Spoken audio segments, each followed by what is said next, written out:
대해서 같이 말씀을 나누려고 그럽니다.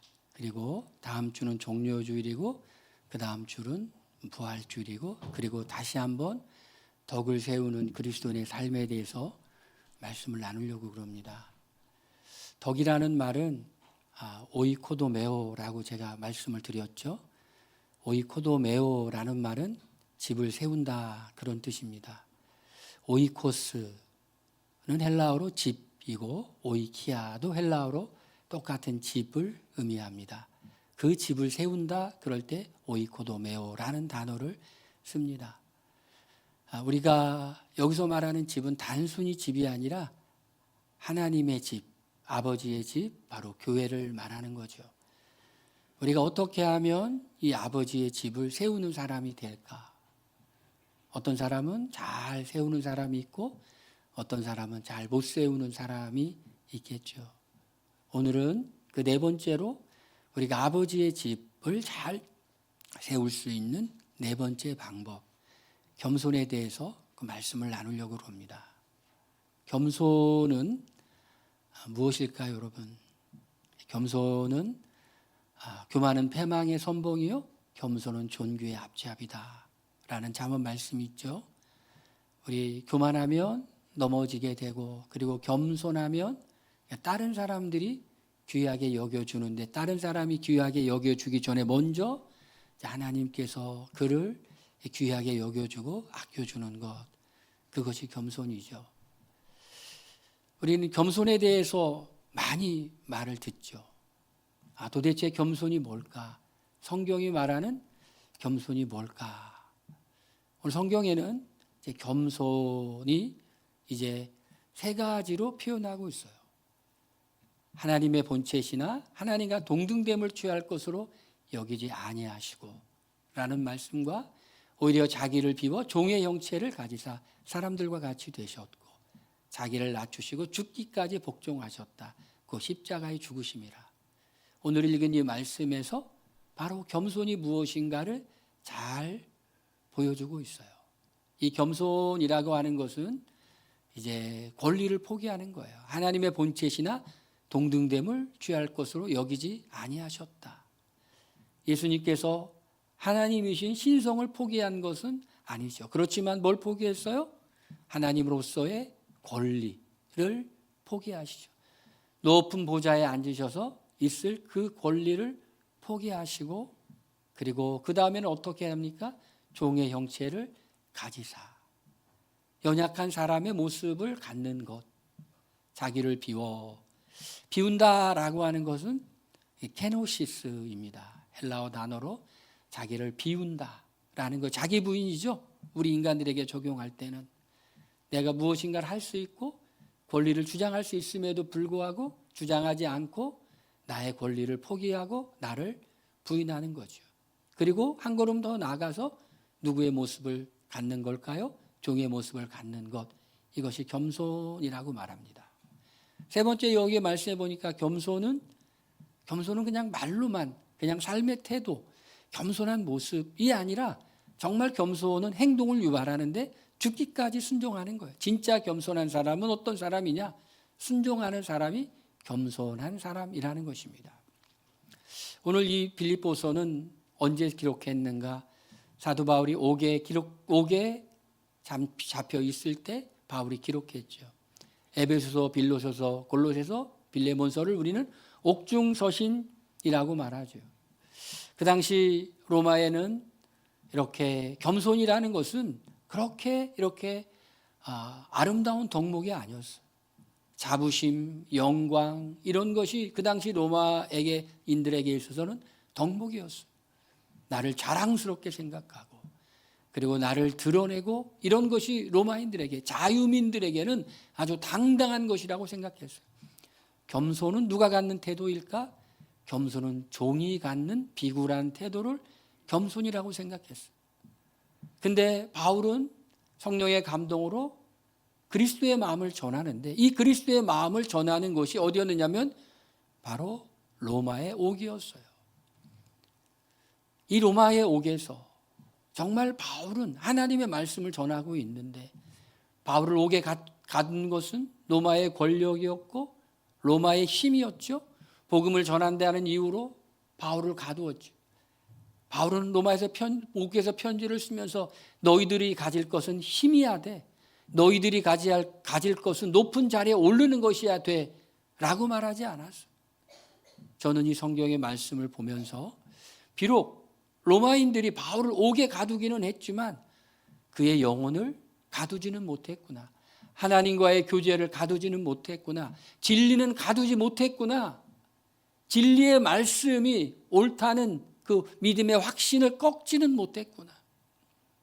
사람이 상처를 받고 사람이 억울한 일을 당하면 어떤 마음이 들까요? 나도 힘을 가져야지. 나도 높은 자리에 올라가야지. 나도 성공해야지. 나도 떵떵거리는 자리에 올라가서 나를 괴롭혔던 사람들을 내가 위에 있을 거야. 보여줄 거야. 내가 어떤 사람인가를 과시할 거야. 라는 그런 마음이 들기가 쉽죠. 그런 유혹이 들죠. 그런데 바울은 그러지 않았어요. 그곳에서도 주님과 깊은 교제를 나눴어요. 바울을 옥에 가둘 수는 있었지만 그의 영혼을 가두지는 못했죠. 그래서 빌립보서는 이렇게 표현합니다. 기뻐할 수 있는 상황에서 기뻐하지 않는 사람들을 위하여, 기뻐할 수 없는 상황에서 기뻐하는 사람들에게 기뻐하는 사람이 보낸 편지라. 바울은 기뻐할 수 없는 상황이었죠. 그런데 그에게는 기뻐했어요. 항상 기뻐하라고 말하죠. 기뻐하라는 말이 바로 빌립보서의 기쁨의 서신이에요. 이 기쁨은 다른 데서 오는 것이 아니었어요. 하나님을 만나는 그 기쁨, 은혜의 기쁨이죠. 믿음의 비밀이 다른 것이 아니에요. 주님을 깊이 만날 때 누리는 그 기쁨, 성령으로 말미암아 누리는 그 기쁨은 기분 좋은 것과 달라요. 저는 말씀을 준비하는 것을 참 기뻐해요. 물론 말씀을 전하는 것도 기뻐하죠. 왜냐하면 진리를 깨달아지는 그 기쁨, 진리를 알아가는 기쁨, 그 기쁨이 이렇게 가슴에 늘 이렇게 밀물듯이 올 때가 참 많이 있어요. 기뻐할 수 없는 상황에 있는 바울이 기뻐하며 정말 힘으로 무엇인가를 하고 싶은 분노가 일어날 수밖에 없는 상황에 있는 바울이 그런 걸 얘기하고 있는 것이 아니에요. 오히려 종의 마음, 겸손을 얘기하고 있어요. 뭘 얘기한다고요? 바로 종의 마음. 이것이 그리스도의 마음이라는 것입니다. 그런데 겸손은 그런 거예요. 그냥 자신을 낮추는 것이 아니라 하나님을 높이는 거고 하나님의 이름이 드러나게 하는 것이에요. 쉽지 않죠? 그럼 어떻게 우리가 겸손할 수 있을까? 너희는 이 마음을 품으라. 곧 그리스도 예수의 마음이니 라고 그는 본체, 근본 하나님의 본체이시나 전에 말하고 있죠. 너희는 그리스도의 마음을 품으라. 여러분 겸손하고 싶다면 자꾸 낮추려고 하지 마세요. 그냥 하나님 앞에서 은혜를 받으세요. 하나님을 만나세요. 그러면은 그냥 내가 저절로 낮아지는 거예요. 주님의 마음을 품게 되는 거예요. 혹시 내 마음이 높아진다 그러면 하나님을 못 만난 거예요. 내가 좀 괜찮은 사람이다, 내가 잘난 사람이다 이런 생각이 자꾸 들어요. 하나님을 아직 못 만난 거예요. 하나님을 만나면 부끄러워서 눈물만 나요. 나 같은 죄인을 살리신 하나님의 은혜가 너무 놀랍구나. 내가 나의 모습을 잘 못 봤구나. 내가 얼마나 부족한 사람인지, 다른 사람은 내가 얼마나 부족한 사람인지, 하나님은 내가 얼마나 연약한 존재인지 알 건데 내가 그것을 몰랐구나. 중심의 교만이 나를 속였구나. 오바댜 말씀에 교만은 자기를 속여요. 자기를 속여요. 다른 사람은 다 아는데 나만 나를 잘 몰라. 내가 얼마나 연약한 존재인지를 몰랐어요.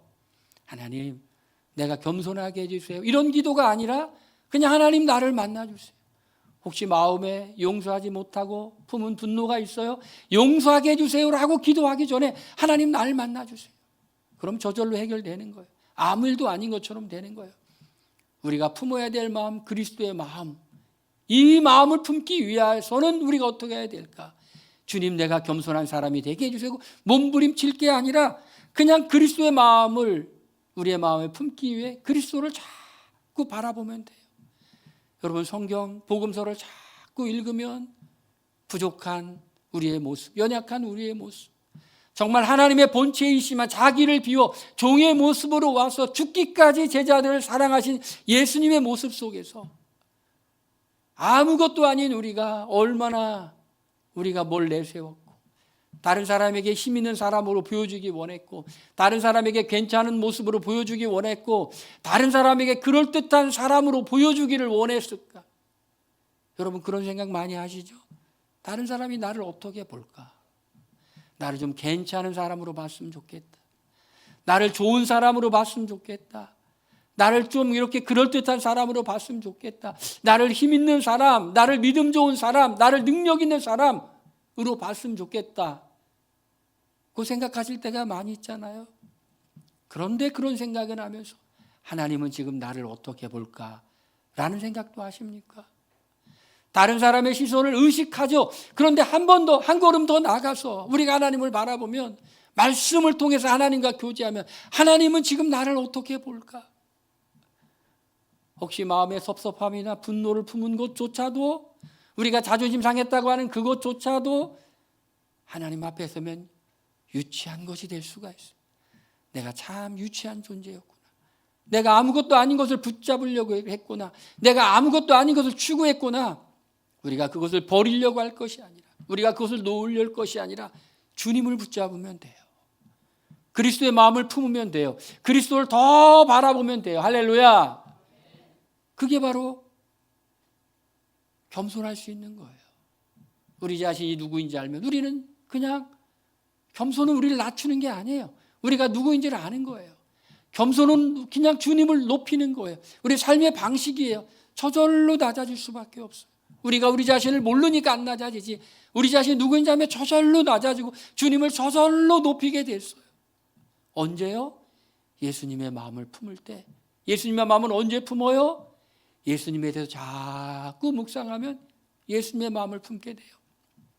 오늘 이 말씀을 보면서 그러면 겸손한 사람은 삶에서 어떻게 행동할까가 나오고 있어요. 여러분 겸손한 사람은 어떤 사람이에요? 우리가 그냥 쉽게 생각할 때 겸손한 사람은 다른 사람을 높여주는 사람이고 겸손한 사람은 다른 사람에게 친절하게 대해주는 사람이고 그런 사람이죠? 맞아요. 그런데 오늘 말씀에는 겸손한 사람이 하는 일 3가지가 나오고 있는데 이런 걸 보면서 나도 이런 행동을 하면 되겠다라고 하면 될 것 같아요. 그런데 이렇게 행동하려고 하기 전에 먼저 마음을 바꾸면 돼요. 우리가 주님의 겸손의 마음을 그냥 담기만 하면 이렇게 행동이 나와요. 첫 번째로 우리 겸손한 사람은 한 마음을 품을 수가 있다.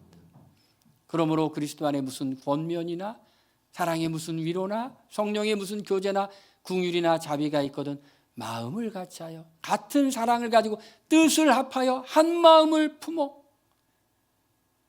여러분 이 한 마음이 뭘까요? 여러분 한 마음은 그리스도와 일치된 마음이라는 것이. 한 마음은 사람들끼리 마음을 같이 하는 것인데요. 사람들과 마음을 같이 하기 전에 먼저 그리스도와 마음을 하나가 되게 하는 거예요. 그리고 난 다음에 다른 사람들과 함께 조화를 이루는 거예요. 그러니까 겸손한 사람은요, 다른 사람과 잘 어울려요. 겸손한 사람은요, 다른 사람의 마음을 잘 맞춰줘요. 여기 보니까 여기서 하는 그런 모든 것들은 다 공동체를 사유하기 위한 거예요. 무슨 권면이라는 파라클레시스라는 거예요. 우리 헬라어로 성경용 파라클레토스죠. 옆에서 돕는 자죠. 파라클레시스는 옆에서 말하는 거예요. 권면이 뭐예요? 옆에서 말해주는 거예요. 옆에서 어떤 말을 해주는 걸까요? 사랑과 선행을 격려하는 그런 말을 해주는 거예요. 그리고 위로가 뭐예요? 위로는 그 사람의 마음을 달래주는 거예요. 교제나 긍휼이나 자비가 있거든. 이건 다 공동체를 세우는 그런 일들이에요. 오이코데메오 덕이죠. 덕스러운 일이에요. 그런데 이런 일을 할 때 어떻게 해야 될까? 나오고 있어요. 한 마음을 품어. 한 마음을 품어. 빌립보서는 빌립보 교회에 보낸 편지죠. 빌립보 교회는 비교적 칭찬을 듣는 교회였어요. 다른 교회보다도 그래도 선교하는 교회였어요. 괜찮은 교회였어요. 그럼에도 불구하고 사람들이 모여있는 교회였어요. 유오디아와 순두계를 권하노니 너희가 마음을 같이 하라. 빌립보서 4장에 나오고 있죠. 그렇게 아름다운 교회, 그래도 좋은 교회, 행복한 교회였는데 그럼에도 불구하고 어떤 것이 있었을까요? 좋은 일을 하는데 한 마음을 잘 못 품었어. 한 마음을 잘 못 품었어. 제가 이 빌립보 교회와 우리 교회를 이렇게 비교하면서 생각해 보니까 우리 교회가 그래도 더 좋았던 교회 같아요. 더 좋은 교회 같아요. 우리 교회 자랑은 성도님들끼리 서로 사이가 좋은 게 자랑이잖아요. 야, 빌립보 교회도 훌륭했지만 우리 교회가 더 훌륭하구나. 할렐루야. 우리 교회는 더 훌륭한 것 같아요. 그런데 여기 말씀하고 있어요. 좋은 일을 하는데 한 마음을 품으라. 한 마음. 한 마음은 어떻게 하는 거라고요? 예수님께 우리의 마음을 맞추고 그리고 다른 사람과 조화롭게 마음을 갖는 것, 이것이 한 마음이라는 것이. 에베소서 5장 말씀 18절에 오직 성령의 충만함을 받으라. 그 다음 구절에 서로 복종하며 라는 게 나와요. 성령 충만함을 받아. 우리가 누구인 줄 알고 하나님의 은혜를 깨달으니 서로 복종한다. 피차 복종한다는 게 되기 시작하는 거예요.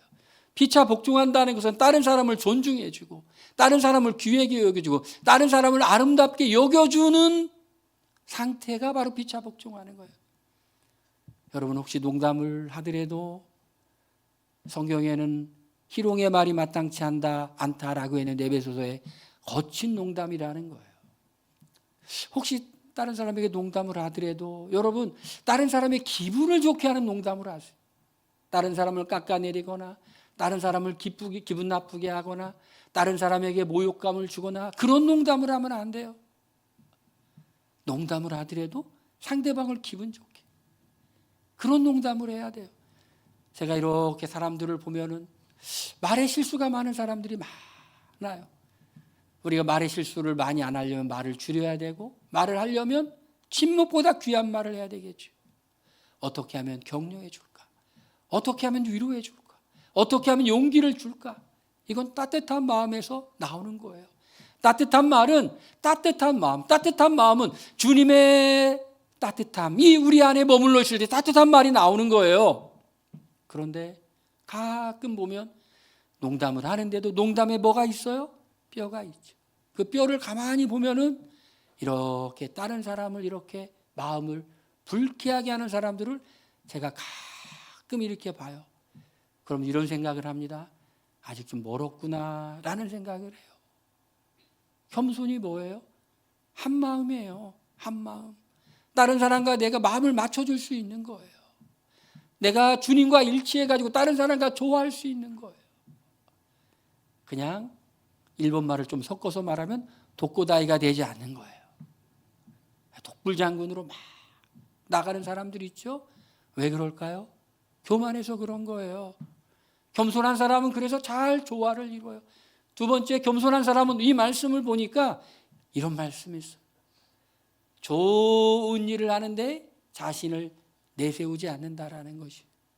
여러분, 좋은 일을 내가 지금 하고 있어. 좀 나를 좀 알아줬으면 좋겠어. 그럴 때 없어요? 나 괜찮은 사람인 걸 좀 알아줬으면 좋겠어. 내가 이렇게 괜찮은 일 하는 것을 좀 알아줬으면 좋겠어. 내가 이렇게 능력 있는 걸 알아줬으면 좋겠어. 내가 일을 잘하는 걸 좀 알아줬으면 좋겠어. 이런 마음이 없는 사람 한번 손 들어볼까요? 손 아무도 안 드는 거 보니까 조금은 있죠? 우리 성도님들은 많이는 없어요. 그냥 조금씩은 있어요. 이해해요. 저도 없지는 않아요. 저도 이렇게 노래 잘하는 걸 좀 누가 좀 알아줬으면 좋겠어요. 제가 글을 좀 잘 쓰는 걸 누가 좀 알아줬으면 좋겠고. 그래요. 제가 기분이 좋은 것은 참 목소리 좋네요. 이 기분이 굉장히 좋아요. 참 가사가 좋아요. 그럼 또 기분이 좋아요. 제가 그걸 알고서 또 이렇게 그 얘기를 슬쩍 하는 사람도 있어요. 그럼 나 기분 좋게 하려고 하는구나 라는 걸 제가 알면서도 또 기분이 좋아요. 네가 내 비율을 맞추는구나. 그렇죠.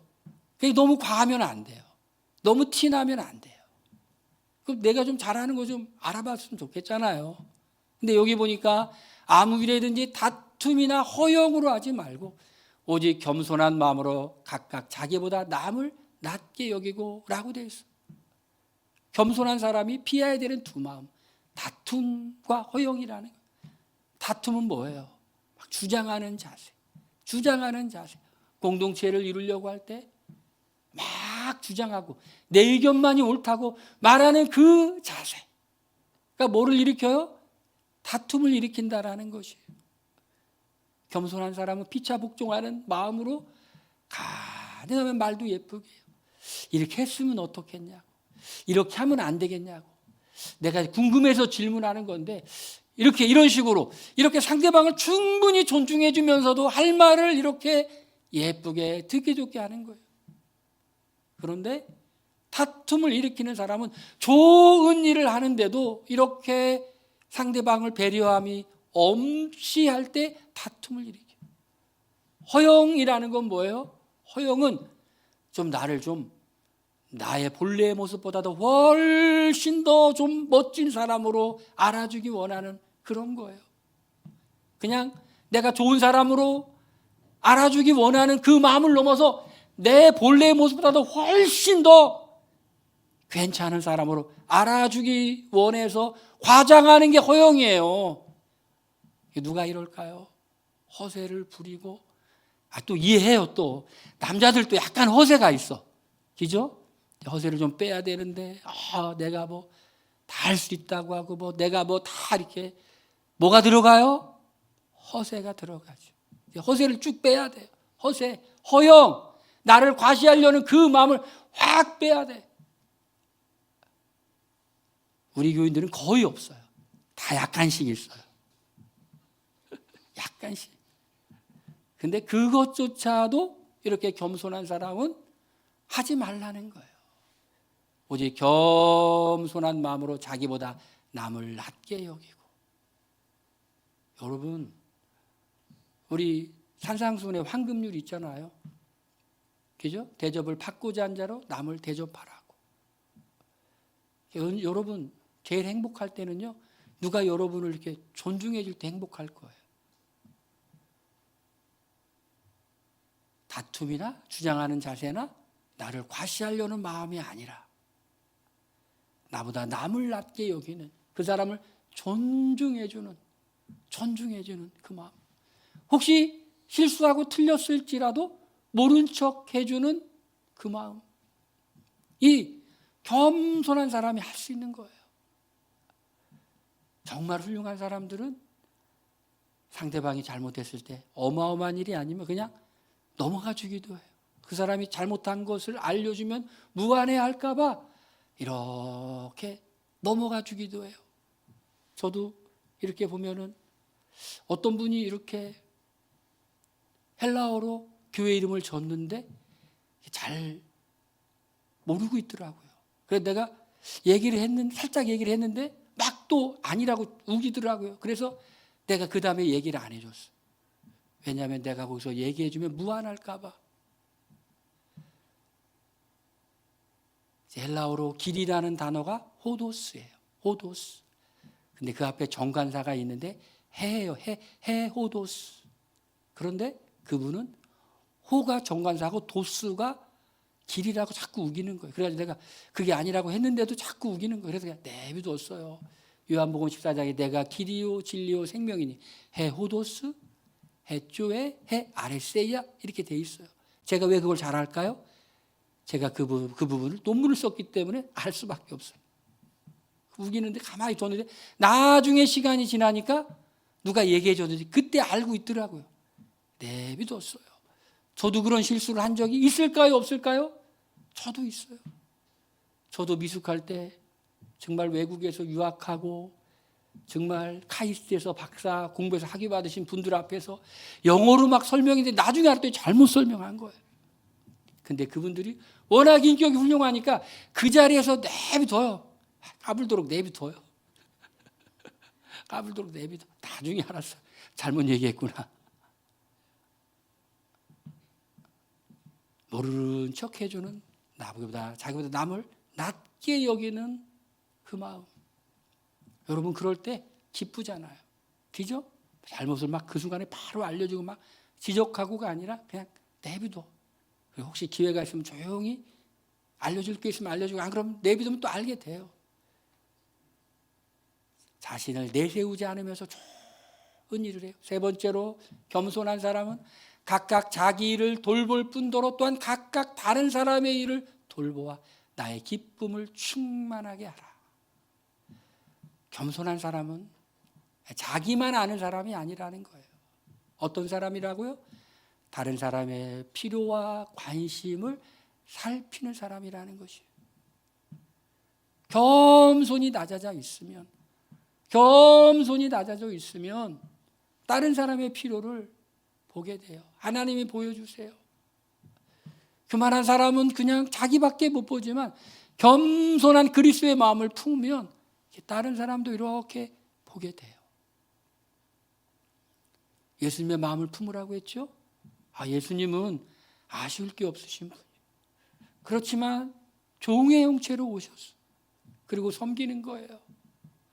많은 사람들에게 관심을 가져주셨어요. 사랑이 그런 거예요. 바로 내가 어떻게 도울까? 내가 관심 갖고 어떻게 훈수할까가 아니에요. 내가 어떻게 할까가 아니에요. 바로 어떻게 도울까? 다른 사람을 어떻게 도울까? 그거예요. 그거.